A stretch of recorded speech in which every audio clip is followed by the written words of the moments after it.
ஸ்ரீ கேதார காண்டம் 24ஆம் பகுதி. சிவபெருமானின் திருமண வைபவம். சுருக்கம். சிவபெருமானின் திருமண வைபவம் தேவர்கள் மற்றும் பிறருக்கான தங்குமிட ஏற்பாடுகள். லோமச முனிவர் கூறினார். அவ்வாறே மலைகளுக்கு தலைவனானவர் இமயமலை மிகுந்த மகிழ்ச்சியுடன் தன் மகளுக்காக அனைத்து ஏற்பாடுகளையும் செய்தார். உயர்ந்த பெருந்தன்மை கொண்ட அவர் கர்க முனிவரை கர்காச்சாரியாரை பொறுப்பாளராக நியமித்து மங்களகரமான அந்த சடங்கிற்கான இடத்தை மிகுந்த பிரம்மாண்டத்துடன் அலங்கரித்தார். அவர் விஸ்வகர்மாவை வரவழைத்து திருமண வைபவத்திற்கான மண்டபத்தை ஆர்வத்துடன் அமைக்க கூறினார். அது மிகவும் விசாலமானதாகவும் உயர்ந்த இருக்கைகளுடன் கூடிய மிக அற்புதமான அமைப்பை கொண்டதாகவும் இருந்தது. சிறந்த பிராமணர்களே அது 10,000 யோஜனை தூரம் வரை பரவி இருந்தது. அந்த மண்டபம் பல்வேறு வகையான அற்புதமான கைவினை திறன்களின் வெளிப்பாடாக மிகச்சிறந்த தரத்தில் அமைந்திருந்தது. அசையும் மற்றும் அசையாத பொருள்கள் அனைத்தும் சமமான அழகை கொண்டிருந்தன. அசையும் பொருள்கள் அசையாத பொருட்களை விஞ்சின, அசையாத பொருட்கள் அசையும் பொருட்களை விஞ்சின. அங்கு நிலப்பகுதியை நீர்நிலைகள் விஞ்சின. எது நீர்நிலை எது நிலப்பகுதி என்று மக்களால் தெளிவாக அறிய இயலவில்லை. ஓரிடத்தில் சிங்கங்களும் வேறோரிடத்தில் மிகுந்த பொலிவுடைய அன்ன பறவைகளும் கொக்குகளும் இருந்தன. ஓர் இடத்தில் மிக அழகான செயற்கை மயில்கள் இருந்தன. அதே போல செயற்கை யானைகள், குதிரைகள் மற்றும் மான்களும் இருந்தன. எது உண்மையான விலங்கு, எது விஸ்வகர்மாவால் உருவாக்கப்பட்ட செயற்கையானது என்பதை மக்களால் கண்டறிய இயலவில்லை. அதே போல அற்புதமான வாயிற்காவலர்களும் உருவாக்கப்பட்டிருந்தனர். அங்கு வில்லை வளைத்து நிற்கும் மனிதர்கள் இருந்தனர். அவர்கள் அசையாத சிலைகளாக இருந்த போதிலும் உயிருள்ளவர்களைப் போலவே காட்சியளித்தனர். அதே போல குதிரை வீரர்களுடன் கூடிய குதிரைகளும் வாகன்களுடன் கூடிய யானைகளும் சிலைகளாக இருந்தன. அங்கு மலர்களையும் தளிர்களையும் ஏந்திய மனிதர்களும் சாமரங்களால் வீசப்படுபவர்களும் இருந்தனர். சிலர் மாலைகளை அணிந்து கொண்டு அங்கு பொலிவுடன் திகழ்ந்தனர். அங்கு பல செயற்கை கொடிகள் அமைக்கப்பட்டிருந்தன. திருப்பார்கடலில் தோன்றிய அன்னை மகாலட்சுமியின் திருவுருவம் நுழைவாயிலில் நிறுவப்பட்டிருந்தது. அலங்கரிக்கப்பட்ட செயற்கை யானைகளும் குதிரைகளும் அவற்றின் மீது அமர்ந்த பாகன்கள் மற்றும் குதிரை வீரர்களுடன் காணப்பட்டன. அவை காண்பதற்கு உண்மையானவை போலவே தோன்றின. பாகன்களுடன் கூடிய செயற்கை ரதங்களும் இருந்தன. அவையும் உண்மையான ரதங்களைப் போலவே இருந்தன. அனைவரையும் வியப்பில் ஆழ்த்தும் வகையில் அவை சபை கூடங்கள் மற்றும் நீதிமன்றங்கள் போல அமைக்கப்பட்டிருந்தன. அக்கூடத்தின் நுழைவாயிலில் அவர் நந்தி தேவரின் திருவுருவச் சிலையை அமைத்தார். அது உண்மையான நந்தியை போலவே தூய படிகம் போல வெண்மையாக திகழ்ந்தது. அதன் மேலே ரத்தினங்கள் மற்றும் ஆபரணங்களால் அலங்கரிக்கப்பட்ட ஒரு பெரிய தெய்வீக விமானம் வானூர்தி இருந்தது. அது ஒளி வீசியதுடன் தளிர்கள், குடைகள் மற்றும் சாமரங்களால் மிகவும் பொலிவுற்றிருந்தது. இடதுபுறத்தில் தூய குங்குமப்பூ நிறத்தில் அமைந்ததை போன்ற 2 யானைகள் இருந்தன. அவற்றிற்கு தலா 4 தந்தங்கள் இருந்தன. அவை 60 வயதுடையவை. அவை உயர்ந்த பண்புகளையும் மிகுந்த தேஜஸையும் ஒளியையும் கொண்டிருந்தன. அதே போல வலது புறத்தில் 2 குதிரைகள் அமைக்கப்பட்டிருந்தன. அவை கவசங்கள் அணிந்திருந்தன. மேலும் இரத்தினங்கள் பதிக்கப்பட்ட ஆபரணங்களை அணிந்த திக்பாலகர்களின் திசை காவலர்களின் சிலைகளையும் விஸ்வகர்மா உருவாக்கியிருந்தார். அந்த அறிவாளியானவர் விஸ்வகர்மாவானவர் 16 பிரகிருதிகளையும் இயற்கையின் கூறுகள் அல்லது படைப்பின் அடிப்படை கூறுகள் தத்ரூபமாக உருவாக்கினார். அனைத்து தேவர்களும் உயிரோட்டமான தோற்றங்களுடன் சிலைகளாக அவரால் வடிக்கப்பட்டனர். அதே போல பிருகு முனிவர் மற்றும் விஸ்வே தேவர்கள் உள்ளிட்ட அனைத்து முனிவர்களும் ரிஷிகளும் அவர்களின் பரிவாரங்களுடன் கூட்டாளிகளுடன் அமைக்கப்பட்டனர். தேவேந்திரனும் அவனது உண்மையான வடிவத்தில் வடிக்கப்பட்டான். அந்த உயர்ந்த ஆன்மாக்கள் அனைத்தும் விஸ்வகர்மாவால் தத்ரூபமாக சித்தரிக்கப்பட்டன. இத்தகைய தெய்வீக வடிவம் கொண்ட மண்டபம் அவரால் உருவாக்கப்பட்டது. அது பல அற்புதமான அம்சங்களுடன் தெய்வீகமாகவும் மனதை கவரும் வகையிலும் இருந்தது. இதற்கிடையில் நாரத மாமுனிவர் அவருக்கு முன்னால் வந்து சேர்ந்தார். பிரம்மதேவரின் கட்டளைப்படி நாரத மாமுனிவர் இமயமலையில் ஹிமவானின் இல்லத்திற்கு வந்தார். அங்கு பணிவும் அடக்கமும் கொண்டவராக தன்னையே சித்தரிக்கும் ஒரு சிலையை நாரத மாமுனிவர் தனக்கு முன்னால் கண்டார். அந்த செயற்கை உருவத்தை கண்டு நாரத மாமுனிவர் குழப்பமடைந்தார். பின்னர் பெரும் புகழ்பெற்ற அந்த முனிவர் விஸ்வகர்மனால் உருவாக்கப்பட்ட பல்வேறு படைப்புகளை உற்று நோக்கத் தொடங்கினார். அவர் பலவிதமான இரத்தினங்கள் பதிக்கப்பட்ட இமவானின் மண்டபத்திற்குள் நுழைந்தார். அங்கு ரம்பையின் உருவச் சிலைகளும் பொற்கலசங்களும் இருந்தன. அவை அந்த மண்டபத்திற்கு சிறப்பான அழகை அளித்தன. அந்த மண்டபம் 1000 தூண்களை கொண்டிருந்தது. பின்னர் இமயமலை மன்னனான இமவான் தனது பரிவாரங்களுடன் அந்த மண்டபத்திற்குள் வந்தார். அவர் அந்த முனிவரை வரவேற்று போற்றி நான் என்ன செய்ய வேண்டும் என்று அவரிடம் வினவினார். நாரத மாமுனிவர் கூறினார், உயர்ந்த உள்ளம் கொண்ட அந்த தலைவர் தேவேந்திரனை முன்னணியில் கொண்டு வந்துள்ளனர். அதே போல கணங்களால் சூழப்பட்ட சிறந்த முனிவர்களும் வந்துள்ளனர். திருமணத்திற்காக மகாதேவரும் வந்துள்ளார். தனது காளை வாகனத்தின் மீது அமர்ந்து அவரது சொற்களை செவிமடுத்த பின்னர் சிறந்த மலை அரசராகிய ஹிமவான் அவரை முறைப்படி வணங்கினார். பின்னர் நாரத மாமுனிவரிடம் மிகவும் போற்றத்தக்கதும் இனிமையானதுமான பின்வரும் சிறந்த சொற்களை கூறினார். மிகுந்த அறிவுடையவரே, மைனாகம், சஹ்யம் மற்றும் மேரு ஆகிய இம்மலைகளுடன் இணைந்து சங்கரனாரிடம் செல்லுங்கள். தேவர்கள் மற்றும் அசுரர்கள் ஆகிய இரு தரப்பினராலும் திருவடிகள் வணங்கப்படுபவரும் தேவர்கள் மற்றும் சிறந்த முனிவர்களால் சூழப்பட்டவருமான சிவபெருமானை விரைவாக இங்கே அழைத்து வாருங்கள். அவ்வாறே செய்ய வேண்டும் என்று எண்ணி உயர்ந்த உள்ளம் கொண்டவரும் முனிவர்களில் சிறந்தவருமான அவர் அந்த முதன்மையான மலைகளுடன் விரைவாக சென்றார். அவசரமாக சென்று உடனே சம்புமூர்த்தியை சிவபெருமானை அடைந்தார். அப்போது தேவர்களால் சூழப்பட்ட நிலையில் மகாதேவர் காட்சியளித்தார். பிரம்மதேவர், பகவான் ஸ்ரீ மகாவிஷ்ணு, ருத்ரன், அனைத்து தேவர்கள் மற்றும் ருத்ரனின் நெருங்கிய அணுக்க தொண்டர்கள் ஆகியோர் நாரத மாமுனிவரிடம் இவ்வாறு வினவினர்.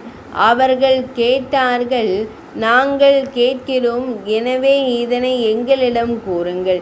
இல்லையெனில் இது சொல்லப்படுவதில்லை. சஹ்யம், மைனாகம் மற்றும் மேரு ஆகிய இம்மலைகள் ஒவ்வொன்றும் தங்கள் மகளை சம்புமூர்த்திக்கு திருமணம் செய்து கொடுக்க விரும்புகின்றனவா? இப்போது என்னதான் நிகழ்கிறது?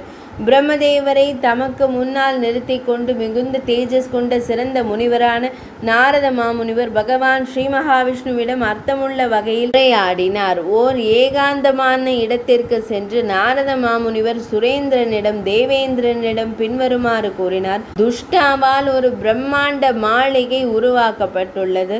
அது நம் அனைவரையும் வியப்பில் ஆழ்த்தியுள்ளது. சசிதேவியின் கணவரே தேவேந்திரனே, அந்த உன்னத ஆன்மாவிற்கு எதிராக நீ முன்பு செய்த செயல்களை முற்றிலும் மறந்து விட்டாயா? அந்த உன்னத குணம் கொண்ட மலையின் இமயமலையின் இருப்பிடத்திலேயே வசித்து கொண்டு அவன் உன்னை தோற்கடிக்க விரும்புகிறான். அந்த பிரகாசமான பிரதிபிம்பத்தை கண்டு, அதாவது அந்த அச்சு அசலாக ஒத்திருக்கும் உருவத்தை கண்டு நான் மயங்கிவிட்டேன். அதே போல சங்கம், சக்கரம், கதாயுதம் ஆகியவற்றை ஏந்தியவாறு பகவான் ஸ்ரீ மகாவிஷ்ணுவின் உருவத்தையும் அவன் உருவாக்கியுள்ளான். பிரம்மதேவரின் உருவத்தையும் அவர் செய்துள்ளான். மாயா சக்தியால் ஆன ஒரு காளையையும் அஸ்வதரன் என்ற நாகத்தையும் அவன் படைத்துள்ளான். தேவர்களின் தலைவனை இன்னும் பலவற்றையும் அவன் செதுக்கியுள்ளான் என்பதை அறிந்து கொள்வீராக. அவருடைய வார்த்தைகளை செவிமடுத்த தேவேந்திரன் பகவான் ஸ்ரீ மகாவிஷ்ணுவிடம் இவ்வாறு கூறினான். நான் அதனை கண்டுவிட்டு விரைவாக திரும்பி வருகிறேன். தாம் இங்கேயே காத்திருங்கள். எந்த காரணத்திற்காக அவன் இதை செய்தான் என்பதை நான் கண்டறிய வேண்டும். தன் மகனின் இறப்பினால் அவன் மனச்சோர்வும் துயரமும் அடைந்துள்ளான். அவருடைய வார்த்தைகளை செவிமடுத்த தேவர்களின் தலைவனான ஜனார்த்தனர் பயந்து போயிருந்த சக்கரனிடம் தேவேந்திரனிடம் புன்னகைத்து கொண்டே பின்வருமாறு கூறினார்.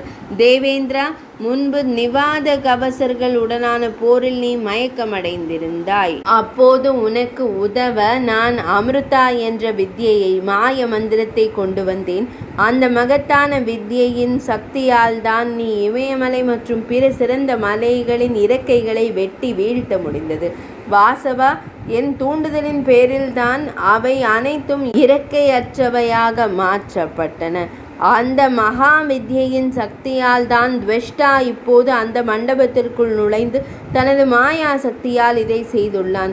அறிவிலிகள் வெற்றி பெற விரும்புகிறார்கள், ஆனால் இதில் பயப்படுவதற்கு சிறிதளவும் காரணமில்லை. இவ்வாறு விவாதித்து கொண்டிருந்த தேவர்களை பகவான் ஸ்ரீ மகாவிஷ்ணு தேற்றினார். பின்னர் அவர்கள் நாரத மாமுனிவரிடம் இவ்வாறு கூறினர்: மலைகளுக்கு அரசனான இமவான் தன் மகளை திருமணம் செய்து கொடுப்பானா இல்லையா? இதை விரைவாக அறிய வேண்டும். இன்று அவன் என்ன செய்தான்? நாரத மாமுனிவரை அனைத்தையும் கூறுங்கள். உங்களுக்கு நமஸ்காரம். இதனை செவிமடுத்த சம்புமூர்த்தியான சிவனார் புன்னகைத்து கொண்டே பின்வருமாறு கூறினார்: இமயமலை அரசன் தன் மகளை எனக்கு திருமணம் செய்து கொடுத்தால் எனக்கு மாயையுடன் என்ன வேலை இருக்கப் போகிறது? பகவான் ஸ்ரீ மகாவிஷ்ணுவே எனக்கு தெளிவாக கூறுவீராக. எந்த ஒரு காரியத்தின் பலனையும் எப்படியாவது அடைய வேண்டும் என்பது தர்க்க சாஸ்திரத்தில் வல்ல அறிஞர்களின் கருத்து. எனவே தேவேந்திரனை தலைவராக கொண்ட நீங்கள் அனைவரும் உங்கள் விருப்பத்தை நிறைவேற்றும் முயற்சியில் ஈடுபடுங்கள். விரைவாக செல்லுங்கள். அந்த நேரத்தில் பிரபஞ்சத்தின் ஆன்மாவாக திகழும் சிவனாரே 5 அம்புகளை மட்டுமே கொண்ட காமதேவனால் மயக்கமடைந்தார். பூதங்களின் தலைவரான அவரே மற்றொரு பெரும் பூதத்தால், அதாவது காமதேவனால் ஆட்கொள்ளப்பட்டார் என்றால் மற்றவர்களின் நிலை என்னவாக இருக்கும்? சம்புமூர்த்தி மிகுந்த தேஜஸ் ஒளி கொண்டவர். அப்படி இருந்தும் பண்பாடற்ற ஒரு சாதாரண மனிதனைப் போலவே உருவமற்ற காமதேவனால் அவர் வசப்படுத்தப்பட்டார். உண்மையில் மதனன் காமதேவன் மதன் மிகுந்த வலிமை வாய்ந்தவன். அவனது ஆற்றலால் தேவர்கள் மற்றும் முனிவர்கள் உள்பட இந்த முழு பிரபஞ்சமும் வெல்லப்பட்டுள்ளது. உண்மையில் அனங்கன் காமதேவன் அனைத்து உயிரினங்களுக்கும், குறிப்பாக தேவர்களுக்கும் வலிமை மிக்க அரசனாக திகழ்கிறான். அவனது கட்டளை மிகவும் வலிமையானது. அன்னை பார்வதி தேவியின் பெண்மையின் துணையுடன் மதனன் 3 உலகங்களிலும் வெல்ல முடியாதவனாக திகழ்கிறான்.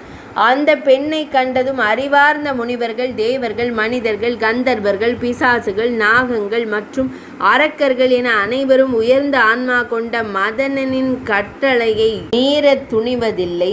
அந்தணர்களே பணிவு அல்லது அடக்கம் தவிர தவ வலிமையினாலோ அல்லது தான தர்மங்களாலோ மதனனின் ஆற்றலை வெல்லவோ அல்லது அவனை புரிந்து கொள்ளவோ இயலாது. எனவே அனங்கனின் பெரும் கோபம் அதீத வலிமை வாய்ந்தது.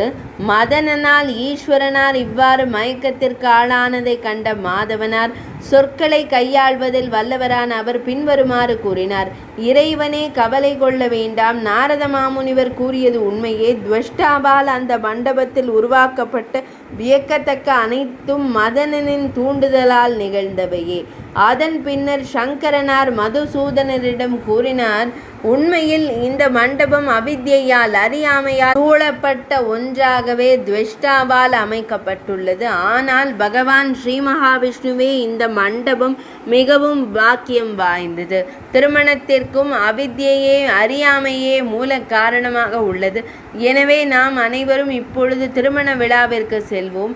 நாரத மாமுனிவரை முன்னிட்டு வாசவனான தேவேந்திரன் உள்ளிட்ட அனைத்து தேவர்களும் இமயமலை அரசனின் ஹிமவானின் துணையுடன் விஸ்வகர்மாவால் உருவாக்கப்பட்ட பலவிதமான வடிவங்களையும் அற்புதமான சிறப்பம்சங்களையும் கொண்ட அந்த மாளிகைக்கு சென்றனர். அந்த யாக மண்டபம் மிக சிறந்ததாகவும் மிகவும் புனிதமானதாகவும் பலராலும் போற்றப்படுவதாகவும் இருந்தது. அறிவாளிகளான விஸ்வகர்மா மனதை கவரும் வகையிலும் பல்வேறு அற்புதமான அம்சங்களை கொண்டதாகவும் அந்த யாக மண்டபத்தை அமைத்திருந்தார். அவர்கள் உள்ளே நுழைந்த போது அங்கு நின்று கொண்டிருந்த இமயமலையான ஹிமவான் அங்கு தலை சிறந்த தேவர்களையும் முனிவர்களையும் கண்டு அவர்களை மரியாதை செய்யும் விதமாக எழுந்து நின்றார். அதே போல அவர்களுக்காக மகிழ்ச்சியூட்டும் மாளிகைகளையும் அவன் அமைத்தான். அவற்றில் கந்தர்வர்கள், யக்ஷர்கள், பிரமதகணங்கள், சித்தர்கள், தேவர்கள், நாகர்கள் மற்றும் தேவகன்னிகைகள் மகிழ்ச்சியுடன் வசிக்க முடிந்தது. அவர்களுக்காக அங்கங்கே பூங்காக்களையும் தோட்டங்களையும் அவன் உருவாக்கினான். அவர்களுக்காக நீர்தாரைகள் பாயும் வசதியுடன் கூடிய மதிப்புமிக்க குளியலறைகளும் தனிப்பட்ட கழிவறை வசதிகளும் அவனால் அமைக்கப்பட்டன. அவை அற்புதமாக திகழ்ந்தன. அந்த உன்னத ஆன்மா கொண்ட விஸ்வகர்மாவால் அவை உருவாக்கப்பட்டிருந்தன. அனைத்து தேவர்களும் புனிதமான ஆன்மாக்களை கொண்ட முனிவர்களும் தங்குவதற்கு வகையில் மிகவும் விசாலமான இருப்பிடங்களை அவர் அமைத்தார். இவ்வாறு அங்கு தங்கியிருந்தவர்களுக்கு ஏற்றவாறும் தகுந்த வகையிலும் பல இருப்பிடங்களை விஸ்வகர்மா விரிவாக அமைத்தார். பைரவர்கள் மற்றும் எங்கு அமர்ந்திருந்தார்களோ அதே இடங்களில் அவர்களுக்கான இருப்பிடங்களை விஸ்வகர்மா அமைத்தார். பைரவர்கள், க்ஷேத்திரபாலர்கள், புனித தலங்களில் வசிப்பவர்கள், சுடுகாட்டில் வசிப்பவர்கள், ஆலமரம் மற்றும் அரச மரங்களில் தங்கி இருப்பவர்கள், ஆகாயத்தில் சஞ்சரிப்பவர்கள் என அனைவரும் அமர்ந்திருந்த இடங்களிலெல்லாம் விஸ்வகர்மா மிக அழகான மற்றும் பிரம்மாண்டமான மாளிகைகளை அமைத்தார். அவை அந்தந்த சக்திகளுக்கு மிகவும் பொருத்தமானவையாக இருந்தன. தேவேந்திரன் உள்ளிட்ட தேவர்கள், யக்ஷர்கள், பிசாசுகள், ராட்சசர்கள், கந்தர்வர்கள், வித்யாதரர்கள் மற்றும் தேவகன்னிகைகள் ஆகிய அனைவரும் சிவகணங்களுடன் தங்குவதற்கான ஏற்பாடுகளை இமயமலையை ஹிமவானே அங்கு செய்தார். 24ஆம் அத்தியாயம் இனிதே நிறைவடைந்தது.